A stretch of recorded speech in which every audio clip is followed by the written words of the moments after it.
اللہ رب العزت سورہ بقرہ کی آیت ہے، اس کا ایک حصہ، آیت نمبر 231 کا ایک حصہ ہے، مکمل آیت نہیں ہے۔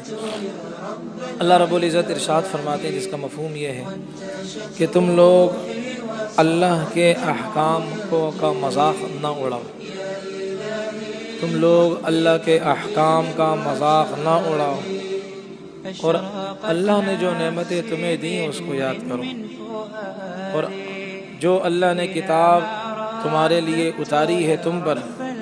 اور حکمت اتاری ہے تم پر کہ جس کے ذریعے سے اللہ تمہیں نصیحت کرتے ہیں، جان لو کہ اور اللہ سے ڈرتے رہو، واتقوا اللہ، اللہ سے ڈرتے رہو اور جان لو کہ اللہ ہر چیز سے باخبر ہے، ہر چیز کا علم اللہ رکھتے ہیں۔ اللہ رب العزت نے چونکہ مسائل طلاق اس کے بارے میں بات چل رہی ہے اور یہ چلتی ہی رہے گی آگے بھی، کچھ ایک دو درس اور ہوں گے اس طرح طلاق کے بارے میں، اور بیچ میں پھر خلا کے بارے میں کہ خلا کی کچھ صورتیں ہوتی ہیں، بعض صورتیں ایسی ہوتی ہیں کہ وہ کورٹ کے ذریعے سے ہو سکتا ہے، بعض میں نہیں ہو سکتا، وہ بات بھی انشاءاللہ تعالیٰ آئے گی، اور خلا کسے کہتے ہیں اس کی تعریف وہ بھی انشاءاللہ تعالیٰ اگلے درس میں۔ اور یہ ہے کہ مائیں اپنے بچوں کو فیڈ کراتی ہیں دودھ، تو کتنے عرصے تک کروائیں گی، مدت رضاعت جس کو کہا جاتا ہے کتنے عرصے ہوگا، وہ بھی انشاءاللہ تفصیل سے بات آئے گی۔ آج کی جو آیت ہے، سارے ہی آیتیں اللہ کی مبارک کلام کی ہیں اور نہایت اہمیت کی حامل ہیں۔ آج کی آیت میں اللہ تبارک و تعالیٰ پرزور حکم دے رہے ہیں کہ اللہ کی آیتوں کا مذاق مت اڑایا کرو، اللہ کے احکام کا مذاق مت اڑایا کرو۔ ایک تو اللہ تمہیں نعمتیں دے رہے ہیں، وَاذْكُرُوا نِعْمَتَ اللَّهِ، اللہ فرما رہے ہیں کہ اللہ کی نعمتوں کو یاد کرو جو نعمتیں تم پر ہیں، وہ اللہ آپ کو نعمتیں دیں اور آپ اللہ کی آیتوں کا، اللہ کی نشانیوں کا، اللہ کے اسلام کا، نبی کے طریقوں کا مذاق اڑاؤ، یہ اچھا نہیں ہے معاملہ۔ آج بھی اگر کوئی کسی کو 100 کا نوٹ دے دے، 200 کا دے دے، 500 کا لفافہ تھما کر دے دے، تو پھر وہ کیا کرتا ہے، اس کا احترام کرتا ہے، کیوں، اس نے میرے ساتھ تعاون کیا ہے۔ اور پھر برے لمحات میں، بری گھڑیوں میں اگر تعاون کرے، وہ تو پوری زندگی نہیں بھولتی یہ بات۔ تو ایک انسان جب دوسرے انسان کے ساتھ نیکی کرتا ہے وہ اس کو نہیں بھولتا۔ اللہ نے تو انسان کو نیکیوں سے لد دیا ہے، اور نیکیوں کی بارشیں اللہ کی اپنے بندوں پر۔ اللہ یہ فرماتے ہیں کہ اللہ کی نعمتوں کو یاد کرو جو نعمتیں اللہ نے تمہیں دی ہیں، اور وہ نعمتیں کون کون سی، بڑی بڑی نعمت کیا ہے، اللہ نے کتاب اتاری، کتاب اللہ کی بہت بڑی نعمت، قرآن کریم، والحکمت، اللہ نے حکمت دی، اس سے مراد نبی علیہ السلام کے طریقے، سنت، اور اس کے ذریعے سے اللہ آپ کو وعظ کرتے ہیں، نصیحت کرتے ہیں۔ تو اللہ سے ڈر لو، جان لو کہ اللہ تبارک و تعالیٰ جو کچھ تم کرتے ہو اللہ اسے علم میں رکھتے ہیں، اللہ اسے باخبر ہے۔ میرے محترم، اللہ فرما رہے ہیں کہ اللہ کی آیتوں کا مذاق مت اڑاؤ، کیونکہ طلاق کی وجہ سے نکاح کا معاملہ ہے، اور اب یہ کہہ رہے تھے کہ نکاح کے بارے میں بیان کرو، وہ نکاح والی نہیں ہے۔ چلو تھوڑا ابتدائی باتیں کرتے ہیں، پھر بات کریں گے۔ اس موقع پر، شادی کے موقع پر بالخصوص، طلاق کے موقع پر بالخصوص، شریعت کے احکام کا مذاق اڑاتے ہیں۔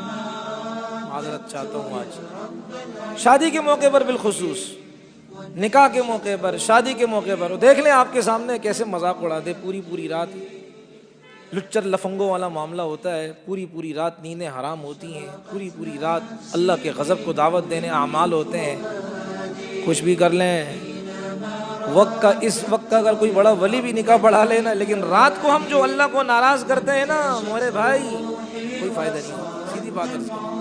پھر ہم شکوے بھی اللہ سے کرتے ہیں کہ اللہ کو ہمارا ہی گھر ملا تھا، تو تمہیں اللہ کا دین ہی ملا تھا ذبح کرنے کے لیے۔ کرو نا کافر کے طریقوں کو پاؤں کے نیچے مسلو،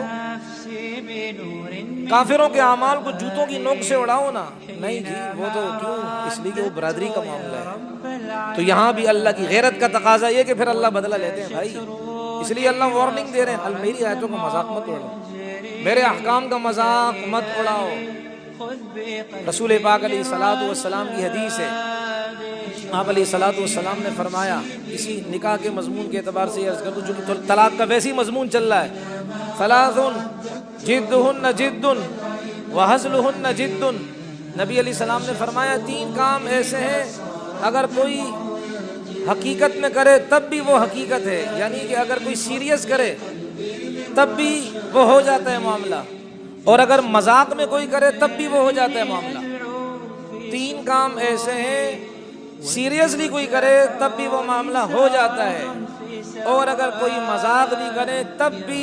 شریعت کے احکام متوجہ ہو جاتے ہیں، بلے یہ چیخیں مارتا رہے، ہو جاتے ہیں۔ کون فرما رہے ہیں؟ اللہ کے رسول علیہ الصلوۃ والسلام۔ النکاح، نکاح کوئی مذاق میں بھی کرے نکاح ہو جاتا ہے۔ یہ ڈراموں میں جو نکاح کراتے ہیں نا، باقاعدہ قاضی ہوتا ہے، ہاں بھائی میں نے آپ کو یہ دی، فلاں لڑکی آپ کے نکاح میں دی، آپ اچھا پہلے لڑکی کو کہتے ہیں آپ اس سے نکاح کرنا چاہتی ہیں؟ ہاں جی کرنا چاہتی ہوں۔ ہاں جی آپ نے قبول کیا کہ اتنے مہر کے بدلے میں یہ میاں بیوی بن گئے، کچھ بھی کر لیں، الٹا لٹک جائے نا، یہ میاں بیوی بن گئے۔ نبی علیہ السلام کی حدیث سیدھی بات ہے، یہ میاں بیوی بن گئے۔ اب اگر وہ کیا میں نے ڈرامہ کیا تو ڈرامہ کرنے کے لیے قرآن ملا تھا، اللہ کے نبی کی حدیثیں ملی تھی، اب سنبھالو اپنے کو۔ اب یہ میاں بیوی بن گئے، مہر واجب ہو گیا۔ اب اگر وہ الگ ویسی ہوتے ہیں تو یہ لڑکی دوسری جگہ اس وقت تک نکاح نہیں کر سکتی جب تک کہ یہ والا ڈرامے والا شوہر اس کا طلاق نہ دے دے اس کو۔ جب تک طلاق نہیں دے گا تو یہ اس نے چونکہ کیا ہے پہلے سے نکاح کر لیا تھا، اور لڑکی کسی اور جگہ نکاح کرے گی، زنا خالص زنا خالص زنا خالص زنا، جب تک کہ یہ شوہر اس کو طلاق نہ دے اس وقت تک کیا ہے بھائی یہ کیا ہے، یہ اس کی بیوی ہے۔ تو نبی علیہ السلام نے فرمایا پہلی چیز 3 چیزوں میں سے کہ جس کو انسان مذاق میں بھی کرے وہ حقیقت کا روپ دھار لیتی ہے، اور حقیقت میں کرے تو حقیقت ہے۔ پہلی چیز نکاح، طلاق، نکاح۔ کہتے ہیں نا کہ جی نہیں یہ تو بس ویسی کیا تھا ہم نے، تو ویسی کو سنبھالو، ابھی ویسی کی تیزی۔ دوسرا الطلاق، اگر کوئی کسی کو طلاق دے دے، مذاق میں دے دے، میاں بیوی ہے حقیقت میں ڈرامے میں رول پلے کرنے، وہاں بھی میاں بیوی بنے ہوئے ہیں، اور ڈرامے کے اندر کیا ہے یہ تکرار ہوئی اور شوہر نے بیوی کو طلاق دے دی، نبی کی حدیث کی روشنی میں طلاق پڑ گئی۔ بلے اچھلے کودے کہ نہیں ہم نے تو ڈرامے میں کیا تھا، ڈرامہ تو ڈرامہ ہوتا ہے، تو بھائی ڈرامہ ڈرامہ ہوتا ہے، وہی والی بات ہے کہ ڈرامے کو ڈرامے میں دفن کرو، اب تمہارے ڈیلائسز ہوں گے، تمہاری انسان کے بچے نہیں بنتے ہو، تمہیں شریعت میں نہیں ہوئی ہے۔ تو اس لیے نکاح ہو، اب کیا ہے بھائی وہ نکاح ختم ہو گیا، طلاق حقیقت میں پڑ گئی۔ یہ ہے بہت سی کہتے ہیں جی ہم نے جو ہے نا وہ غصے میں دی تھی، تو بھائی نکاح طلاق غصے میں بھی ہوتی ہے، اگر پیار سے تو پیار سے دینے والی صورت بھی میں نے آپ کے سامنے عرض کر دی، دونوں صورتوں میں طلاق ہو جاتی ہے۔ تیسری صورت جو فی الحال آج کل نہیں ہے، جب ہوگی تو پھر وہ متوجہ ہوگی، وہ شریعت کا وہ حکم متوجہ ہوگا کہ کوئی کسی کے ملکیت میں باندی اور لونڈی ہے یا غلام ہے، اگر وہ غلام یا لونڈی کو کہتا ہے جا تجھے میں نے آزاد کیا، ہنستے ہوئے کہہ رہا تھا، اب وہ آزاد ہو گیا، تو کوئی کہے کہ بھائی میں نے تو مذاق کیا تھا، اس میں مذاق نہیں چلتا، نکاح میں مذاق نہیں چلتا، طلاق میں مذاق نہیں چلتا، آزاد کرنے میں مذاق نہیں چلتا۔ اب یہ آزاد صاحب ہو گئے ہیں، اب تک اس کو نکاح اس کا کیا ہے وہ ملکیت سے نکل گیا ہے۔ 3 چیزیں ہیں یہ، اللہ تو فرما رہے ہیں میری آیتوں کا مذاق مت اڑاؤ۔ جن جن نے اللہ کے احکام کا مذاق اڑایا، اللہ وارننگ دے رہے ہیں کہ جن جن نے اللہ کے احکام کا مذاق اڑایا ہے تو بھائی انہوں نے منہ کی کھائی ہے، انہوں نے منہ کی کھائی ہے۔ خصوصاً شادی بیاہ کے موقع پر ہم مذاق اڑاتے ہیں اللہ کا، شریعت کا۔